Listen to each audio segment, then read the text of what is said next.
How about see how well he's shooting that basketball against the Washington Wizards in the first round. In the 4 games, shot 62% from the floor. Really has that touch going. And LeBron comes up with his 11th assist of the game. Pavlovic knocked down Mikki Moore, and that is a foul called on Pavlovic. Moore has a word with them, and now they got to be separated. Moore was down and said, "You want to come in and try doing that again?" And Pavlovic walked to him, and they got separated. Well, Mike Brown said, "Now use your head. You know, you got a 4-point lead here," and they just ran through that pick on Mikki Moore. The last possession down the floor, Vince Carter went baseline, hit the little jumper, and he just made no bones about it. He just took his shoulder and ran right through Mikki Moore. Pavlovic picked up number 3, Doug. And Mike Brown says, "Use your head. We don't want anything silly." And 3 that LeBron James and none of his teammates made the all-defensive team, despite the fact that Cleveland is one of the better defensive teams, although you wouldn't know it by not getting back on defense there. These hard fouls by Cleveland, referees are going to have to step in quickly. Just unacceptable basketball. I mean, they're just going to take people down. And you have to respect the game and your opponent as professionals to not commit these cheap fouls. Well, that's not the first hard foul that we've seen tonight. Well, the knee to the midsection by Sasha Pavlovic. And LeBron can't believe it. I had LeBron on the first team NBA. Yeah, and LeBron not only was first team All-NBA last year, he was the top vote getter. But Amari Stoudemire, who came in and burst into that first team this year, he was the lowest vote getter of all the top guys in the 5. And because of Amari's ascension, LeBron gets pushed out. Well, a couple of technicals assessed on the play by our official Scott Foster, Mikki Moore, and Anderson Varejao. We get a timeout on the floor. Cleveland down by 12. LeBron James, with things falling apart, trying to keep everyone together, realizing this is a game of momentum. He steps right in between Varejao and Mikki Moore. Says, "Come on, we don't need any of this." And then he gets over in Varejao's face. Says, "What are you thinking about? Come on, we got business at hand here." Ilgauskas gets right into the picture. LeBron James, the king, settling things right here on his court.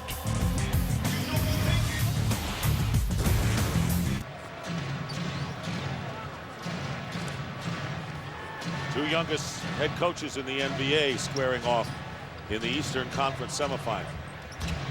Carter with the fallback.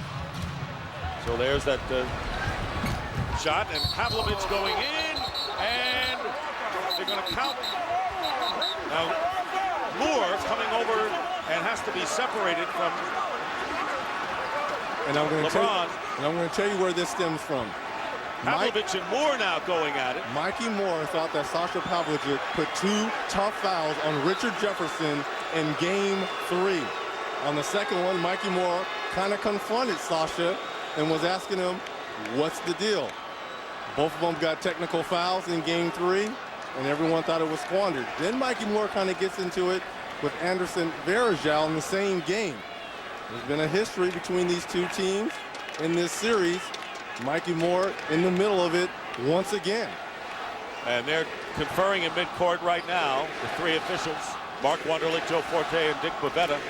Well, it's definitely a flagrant foul, and the ball was on the side on the initial foul by Mikki Moore on Sasha.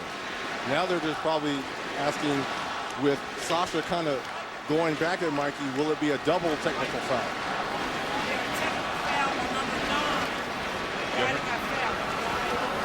It's playoffs. These things happen. Actually, I like the foul by Mikki Moore. It's a good, hard foul. Personal is on Moore. Flagrant on Moore. These are love taps back in the day, but in the new modern NBA, it's a flagrant foul, ball on the side, but... So the flagrant foul against Mikki Moore and the technical foul on Pavlovic. And Jefferson will go to the line. See, what's scary right there is a Nets player should have went behind, because easily Sasha could have, took a swing on Mikki Moore when you walk behind like that. You always got to protect your players. So Jefferson will take the technical foul first at the line. Well, now these fans are into it. Now the players have each other's attention, and that's sometimes this is what both teams need.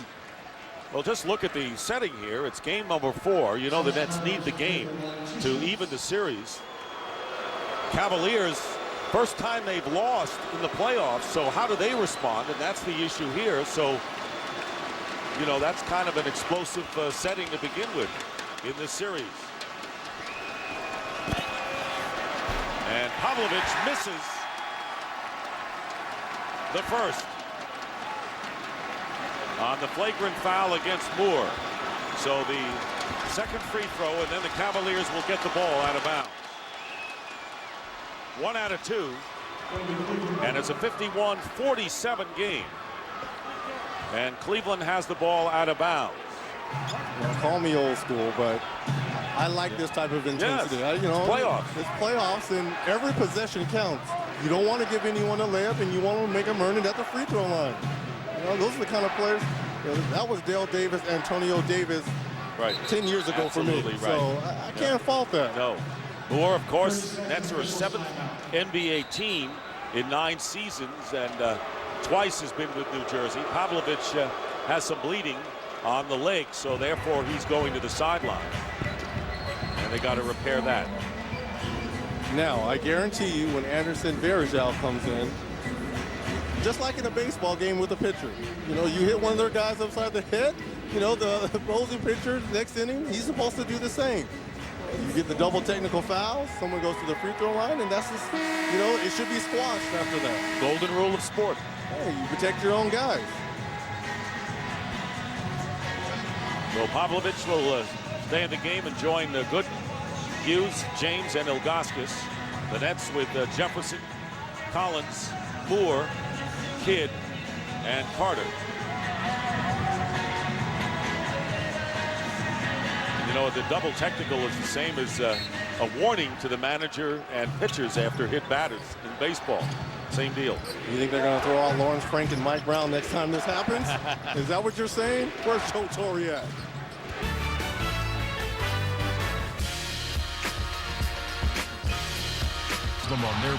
Well, you were 2 for 2, taking the ball to the basket for a bucket and finding Mikki Moore. Don't settle for jump shots now.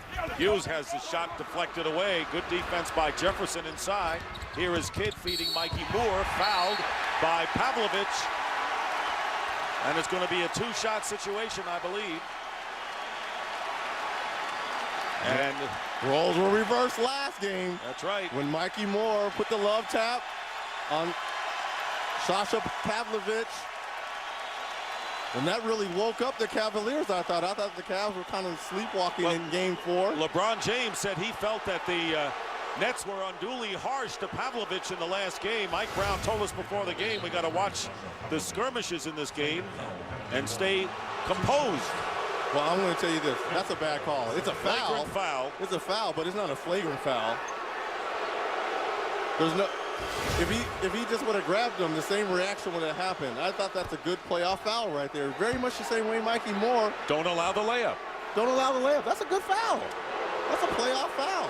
Pavlovic with the flagrant foul, and Moore hitting both free throws, and ball out of bounds to the Nets, who have opened up a 12-point lead within 2 minutes of this third quarter.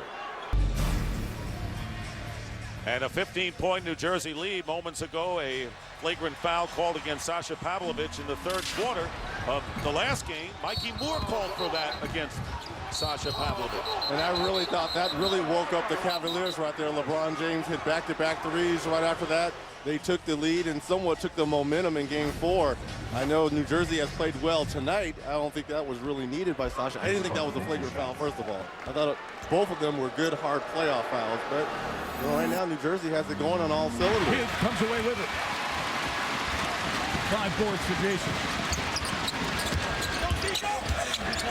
Double on Carter. 3 posted by Kidd.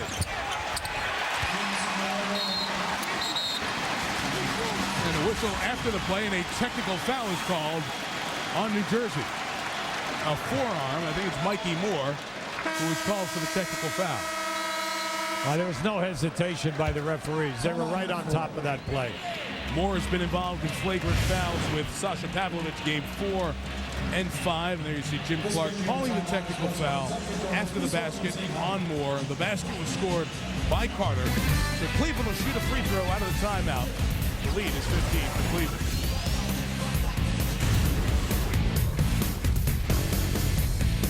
But then the Bulls are waiting for them again. Cleveland's good run there in the 90s was blunted by Michael Jordan and the Bulls and Scottie Pippen as well. 5 out of 6 times eliminated by the Bulls. Ilgauskas hits the technical on Mikki Moore, and here's why it was called. Yeah, he missed them. But the idea is that he made an attempt to get him with that forearm. Easy to call, and Mikey's lucky that it didn't connect, or else he'd be absolutely in the locker room now. And I like no hesitation by Jimmy Clark. He was right on it. Cavaliers have led by 22. Their lead is 16. At the break.